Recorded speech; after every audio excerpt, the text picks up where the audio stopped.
This video will show you how to use display capture in OBS. Start by selecting a scene or creating a new one.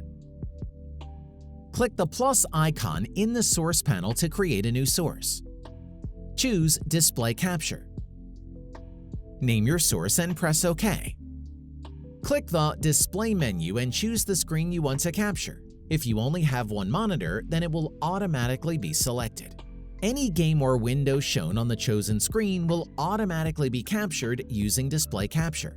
When a window is minimized, it will not be seen. The cursor will automatically show. If you want to hide your cursor, then uncheck the box. Click OK to confirm.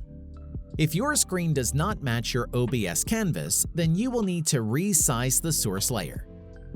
Make sure you have the source selected and right-click on it. Head to Transform, then choose Fit to Screen.